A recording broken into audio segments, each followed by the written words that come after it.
This channel does not promote any violent, harmful, or illegal activities. All content provided by this channel is meant for an educational purpose only.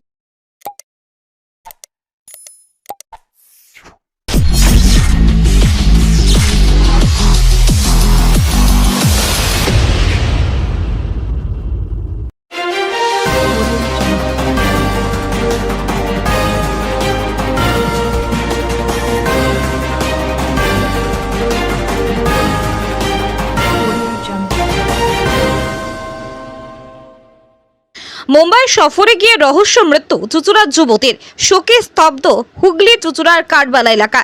চুঁচুড়া কাঠবালার বাসিন্দা সঙ্গীতা চক্রবর্তীর রহস্যজনক মৃত্যুর ঘটনায় শোকস্তব্ধ সমগ্র এলাকা।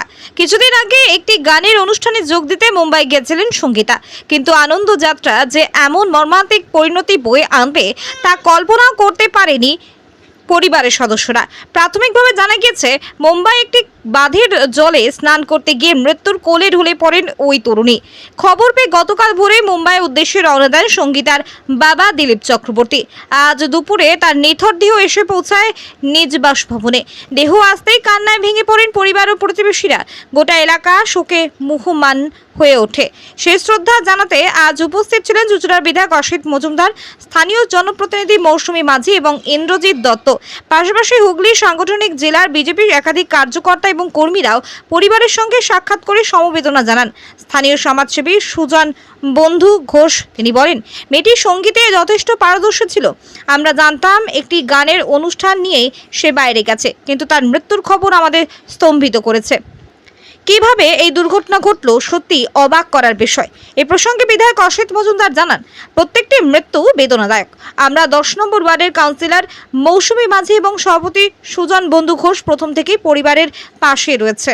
আমরাও তৃণমূল কংগ্রেসের পক্ষ থেকে সর্বতোভাবে তাদের পাশে আছি। তাদের প্রতি রইল গভীর সমবেদনা। চুঁচুড়া থেকে আদির রিপোর্ট, আমার কলকাতা নিউজ। আর গাড়ি করা হয়েছে? হ্যাঁ, তুমি চলো। এটা সত্যি আমরা খুবই খবরটা শোনার পর থেকেই আমরা খুব মর্মাহত যে একটা বাচ্চাই মেয়ে, খুবই ছোট আমাদের থেকে, সঙ্গীতা চক্রবর্তী। বাবা আমাদের বন্ধু স্থানীয়, এবার ও তো বিভিন্নভাবে গান বাজনা করে।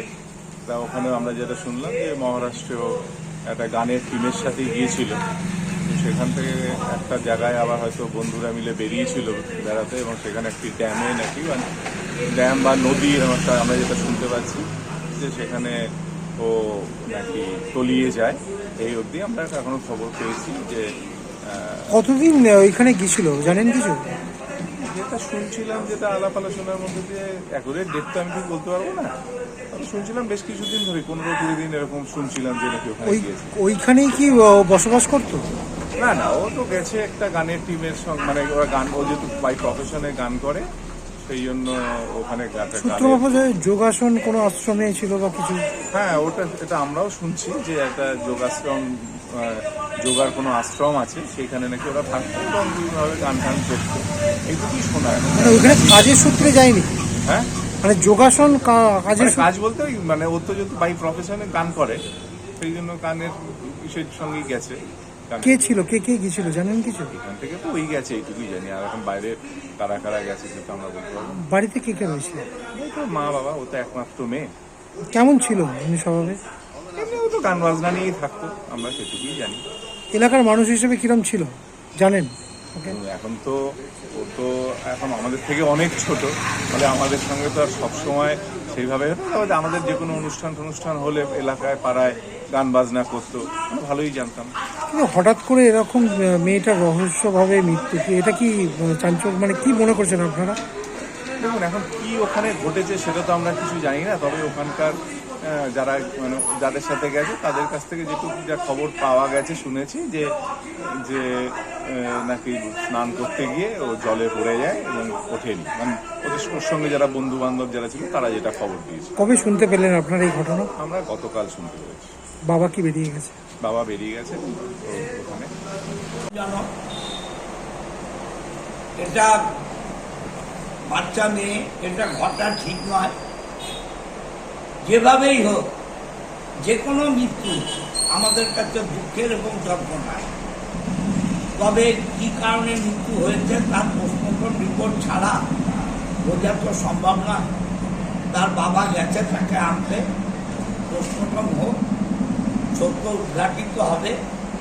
তবে যাই হোক, আমরা ওর পরিবারের পাশে আছি। গতকাল রাত থেকে আমার এই ওয়ার্ডের দলের সভাপতি সুজন বন্ধু ঘোষ এবং কাউন্সিলর মৌসুমী মাঝি তার বাবাকে নিয়ে, পরিবারের লোকেদের নিয়ে থানা থেকে সব ব্যাপারে ছোটাছুটি করেছে এবং ওর বাবা সংবাদ পাওয়ার পর বম্বে যাওয়া পর্যন্ত ওই পরিবারের পাশে ছিল।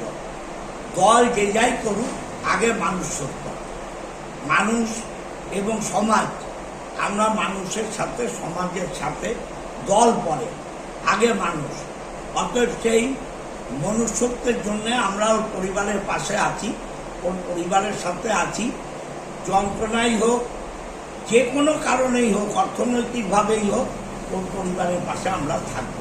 ভিন্ন লিদের দোষণ করা হচ্ছে, এখানেও কি একটা রহস্য দানা বাঁধছে বলে? দেখুন, পোস্টমর্টম হওয়ার আগে পর্যন্ত যা খুশি তাই বলা ঠিক না। তো পোস্টমর্টম রিপোর্ট পাওয়া যায়, যদি বাঙালি হওয়ার অপরাধে ভিন্ন রাজ্যে থাকার জন্যে তার কোনো অসুবিধা হয়ে থাকে বা মৃত্যু হয়ে থাকে, আমরা তার পরিবারের পাশে আছি এবং লড়াই আমরা লড়ব। লড়াই আমরা লড়ব।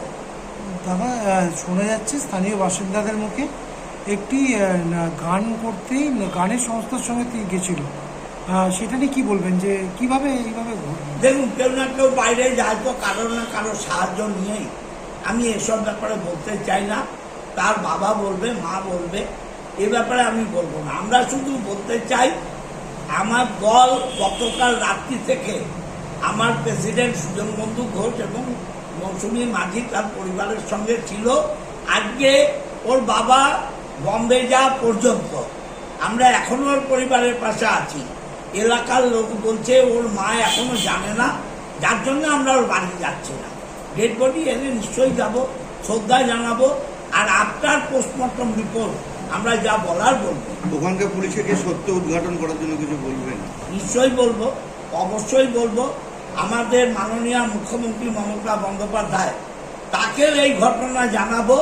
তিনিও যাতে বম্বের পুলিশের সাথে কথা বলেন তার ডিপার্টমেন্টের মাধ্যমে, যে কেন এমন ঘটলো, কি কারণে ঘটলো, সত্য যেন উদ্ঘাটিত হয়।